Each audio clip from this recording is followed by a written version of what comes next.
Assalamualaikum warahmatullahi wabarakatuh.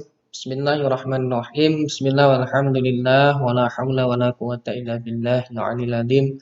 Rabbi shrah li sadri wa yassir li amri wahlul 'uqdatam min lisani yafqahu qawli.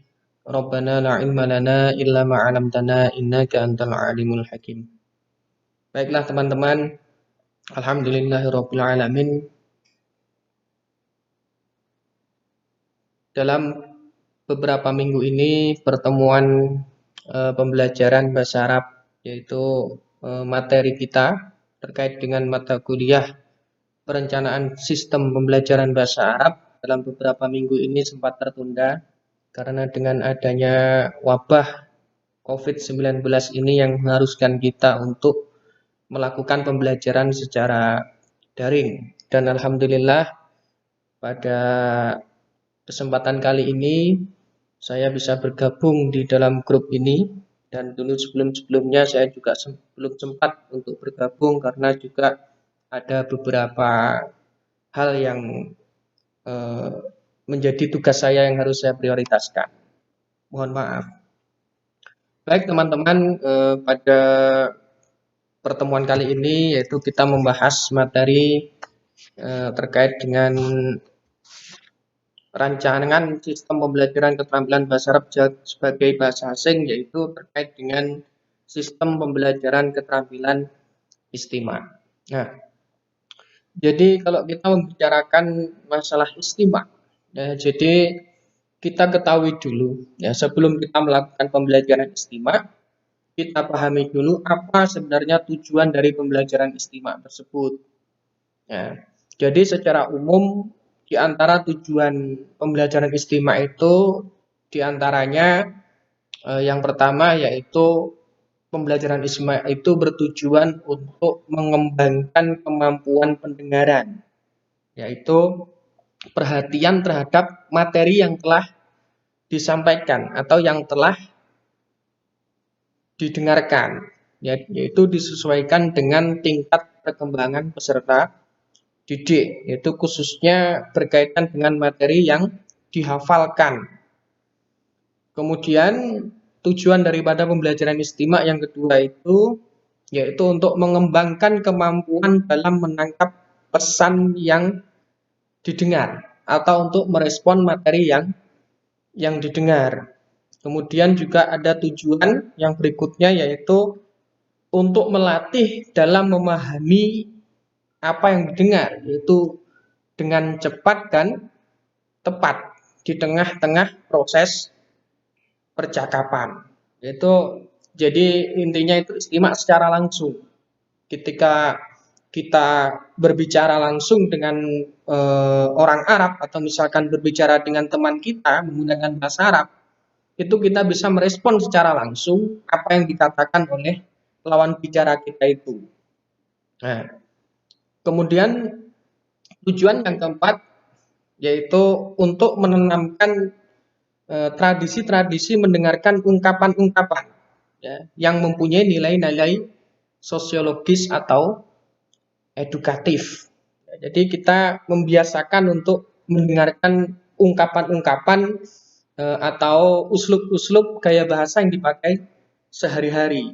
Nah, kemudian juga tujuan yang selanjutnya itu untuk mengembangkan aspek interest terhadap hal-hal yang kontemporer. Jadi kontemporer itu kekinian. Jadi dalam mengambil sisi positifnya. Ya, kemudian tujuan yang selanjutnya yaitu pembelajaran istimewa, yaitu untuk mengembangkan aspek berpikir secara cepat, ya, sehingga mampu menganalisis apa yang didengar dengan dari sumber yang sahih. Nah, jadi itu. Jadi kita tentukan dulu sebelum kita itu memberikan pembelajaran istimewa kepada peserta didik. Jadi kita perlu ketahui dulu apa sebenarnya tujuan daripada pembelajaran istimewa tersebut. Ya, baru kalau kita itu sudah merumuskan daripada tujuan pembelajaran istimewa tersebut, baru kita mencari metode yang tepat untuk tujuan yang mau kita laksanakan itu. Nah, terus kemudian yang selanjutnya saya akan menanggapi ya dari beberapa pertanyaan yang telah disampaikan dari teman-teman. Tadi diantaranya dari saudari Elda Elita Dewi.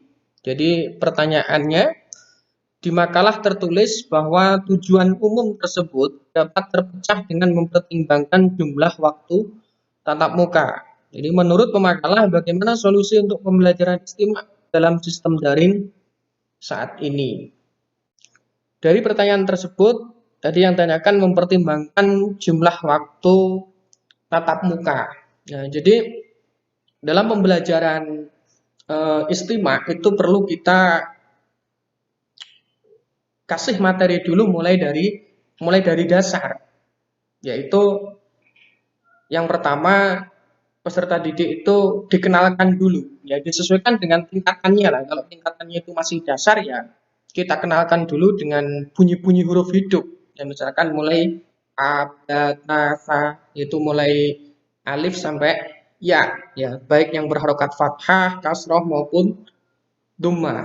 Nah, itu di pertemuan pertama. Itu untuk waktu durasi 2 kali 35 menit. Kemudian di pertemuan yang kedua yaitu peserta didik juga mampu mendengarkan dengan baik bunyi-bunyi huruf mati. Bunyi huruf mati ya mulai dari alif, ya alif sukun, ba sukun, tak sukun dan seterusnya sampai ya itu. Kemudian di pertemuan yang ketiga juga peserta didik mampu mendengarkan dengan baik bunyi panjang dan pendeknya huruf. Nah, maka ketika kita memberikan audio atau kita membacakan sebuah cerita, kemudian peserta didik itu suruh mendengarkan, maka ketika bacaan itu terbaca panjang, maka kita juga harus baca panjang. Kalau misalkan huruf itu terbaca pendek, maka kita juga harus terbaca pendek. Misalkan kitabun, itu taknya kan panjang, maka kita harus baca panjang. Misalkan di situ ada tasdid, ya, maka juga kita baca secara benar sesuai dengan kaidah-kaidah tajwid. Nah, dengan tujuan apa? Misalkan nanti ketika pada proses evaluasi, ketika siswa itu suruh menulis apa yang dia dengar, ya ketika dari sumber suara itu mengucapkan dengan tepat, maka tulisan yang ditulis ulang oleh peserta didik itu ketika tes maka juga akan tepat. Ya misalkan kita membacakan misalkan suratul Fatihah misalkan pada ayat ke 5 ya.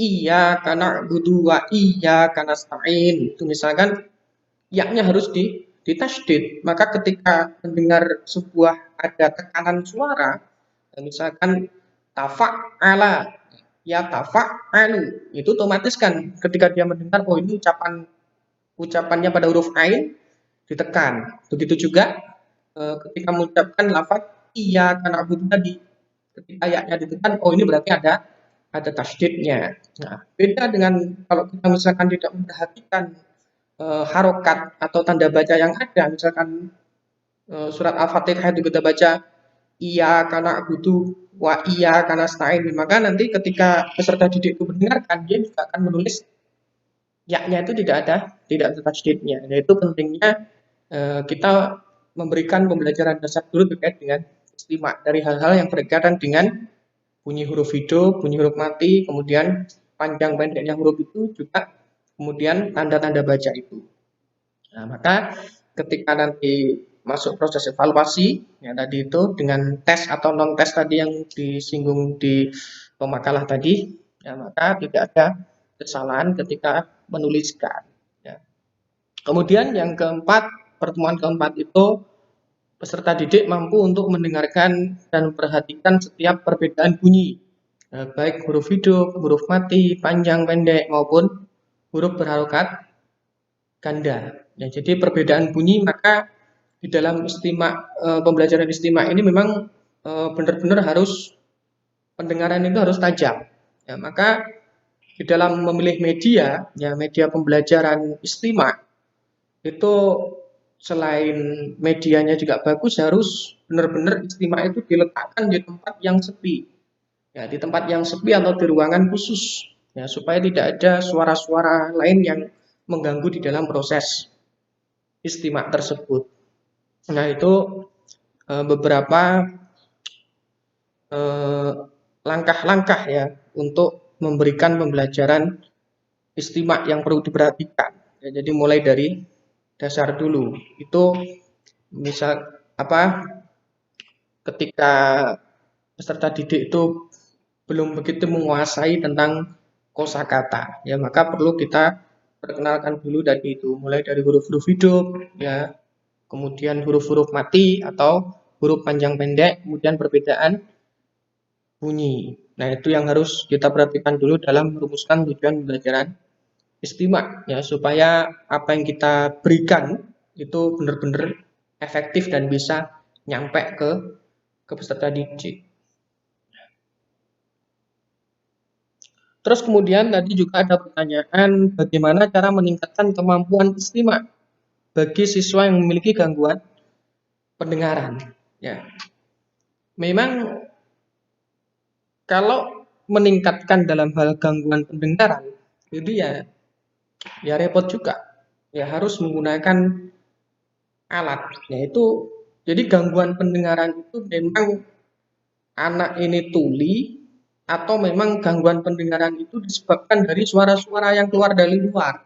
Ya, kalau memang gangguan pendengaran itu disebabkan dengan gangguan-gangguan atau suara-suara yang lainnya ada di luar itu, ya maka harus mencari tempat yang benar-benar sepi di situ. Nah, tapi kalau memang gangguan pendengarannya itu misalkan tuli, yaitu ya menggunakan alat, ya, atau disetel nih sing buanter gitu ya, supaya dia itu mendengarkan. Ya, jadi termasuk juga masalah dalam gangguan pendengaran itu juga tadi itu. Kadang-kadang kita ini belajar istimak itu ya langsung ke kosakata, ya, tanpa kita mengenal dulu bunyi-bunyi huruf hidup, huruf mati itu, sehingga kita ada kesalahan di dalam mendengar. Ya, seperti halnya tadi itu tanda baca, kalau tasydid juga harus dibaca tasydidnya. Ya.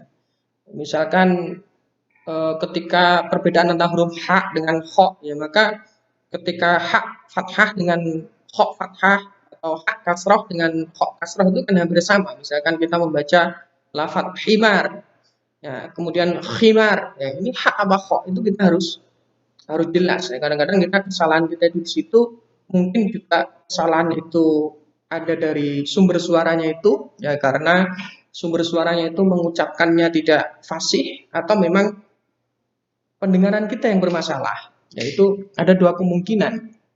Nah, maka jadi memang harus benar-benar dari orang yang memberikan sumber suara itu juga harus benar-benar pandai dalam memberikan suaranya itu. Nah, seperti itu. Ya, jadi sebenarnya untuk meningkatkan kemampuan istimewa itu ya berlatih ya, sering berlatih mendengarkan dari suara-suara atau di internet itu. Ya, mulai dari bahasa-bahasa yang sederhana lah, ya, belajar kosakata itu. Kemudian nanti kalau sudah meningkat baru kita masuk ke dalam menyimak kalimat, ya, seperti itu. Kemudian juga dari saudari Marlina, tadi dalam pembelajaran istimak tentunya harus banyak menguasai kosakata, ya, agar lebih paham. Nah, bagaimana jika dalam suatu audio istimak itu terdapat kosakata yang sulit sehingga sepenggal kalimat sulit dipahami? Dan dari pengalaman saya, pembahasan kosakata setelah audio diputar menurut makalah efektifkah seperti itu? Nah, memang harusnya seperti itu. Nanti kalau audio itu diputar, ya sebelum kita mendengarkan kan kita tahu nanti. Ya, tujuan itu kan tahu. Nah, itu memang kalau tujuannya itu untuk tes ya, seperti itu untuk tes ya, memang tidak seharusnya untuk diperdengarkan dulu. Tapi kalau untuk latihan itu nggak apa-apa.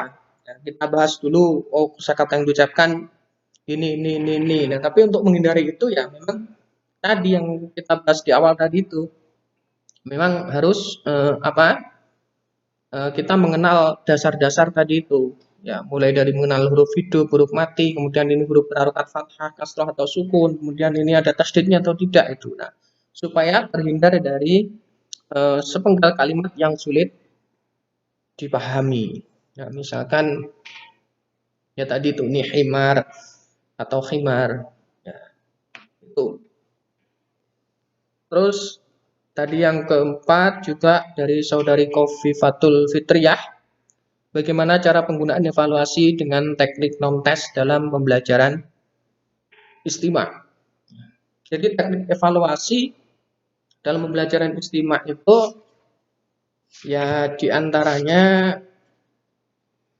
ada penilaian yang dilakukan dengan tes lisan, yaitu guna untuk mengetahui seberapa jauh tingkat penguasaan peserta didik terhadap materi istimak yang diberikan. Jadi dari apa yang telah didengar tadi, ya itu disuruh menyampaikan ulang sebisa mungkin. Misalkan dites dulu disetelkan ya kalimat pendek atau beberapa paragraf gitu, kemudian nanti suruh mengulang gitu. Nah, itu untuk salah satu evaluasi dalam pembelajaran istimak. Nah,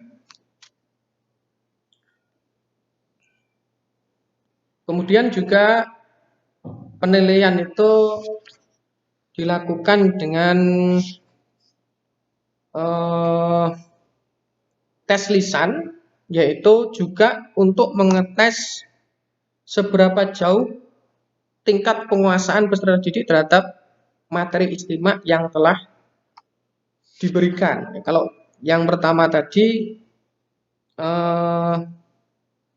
formatnya ya bedanya terkait dengan format penilaian. Kalau yang pertama tadi itu penilaiannya yaitu bisa kita evaluasi dari pengucapan huruf per huruf, ya bunyi huruf per huruf, ya misalkan antara a, i, u, ya dan huruf yang lain, huruf-huruf yang berharokat mati. Nah, nanti kemudian yang kedua itu juga kita bisa mengevaluasi dari huruf-huruf yang panjang pendeknya. Nah, misalkan dia nanti mengucapkannya ini panjang pendeknya tepat atau tidak. Nah, itu yang kita evaluasi. Ya, jadi ketika mengevaluasi pembelajaran istimak, ya, maka kalau secara berbarengan itu kesulitan. Ya, maka di pertemuan pertama ini yang kita evaluasi apa dulu? Oh, kita mengevaluasi kesalahan dalam pengucapan huruf-huruf mati dan huruf-huruf hidup misalkan. Itu saja yang kita nilai. Tapi kalau di dalam satu pertemuan itu kita menilai semuanya, maka ya kesulitan, kita tidak bisa efektif dalam penilaiannya itu. Ya. Jadi khusus pada pertemuan ini kita evaluasi dulu ya huruf-huruf hidup, huruf matinya ini pengucapannya sudah tepat atau belum. Kemudian pertemuan yang kedua misalkan kita menilai makharijul huruf ya yang dikeluarkan ya makharijul hurufnya yang dia dengar itu ketika disampaikan ulang itu sudah tepat atau tidak. Seperti itu. Kemudian nanti misalkan pertemuan ketiga ya dievaluasi lagi dari huruf-huruf yang berharokat panjang atau terbaca panjang atau terbaca pendek. Nah itu. Jadi untuk mengetahui cara mengevaluasi pembelajaran istimak diantaranya seperti itu, yaitu lebih tepatnya dengan tes lisan, ya, dengan tes lisan. Nah, baik itu diantara langkah-langkah untuk sebelum kita memberikan pembelajaran terkait dengan tes untuk pembelajaran keterampilan maharot istimak. Ya, jadi saya ulangi lagi, jadi sebelum kita memberikan pembelajaran istimak ya, itu memang harus diperhatikan dulu untuk merumuskan tujuan pembelajaran istimak itu sendiri. Ya, tujuannya itu untuk apa? Ya, tadi ada beberapa tujuan yang saya sampaikan di awal tadi. Nah, kemudian baru kita menyusun materi pembelajaran tersebut, ya, kemudian baru kita memilih metode yang tepat untuk tujuan daripada pembelajaran istimak tersebut. Ya, baik teman-teman, mungkin ini tambahan yang saya berikan untuk materi dalam materi perencanaan sistem pembelajaran bahasa Arab ya pada pertemuan kali ini. Ya, mungkin nanti kalau ada kurangnya atau yang bisa saya sampaikan nanti bisa dilanjutkan lagi di WA Group. Sekian dari saya. Assalamualaikum warahmatullahi wabarakatuh.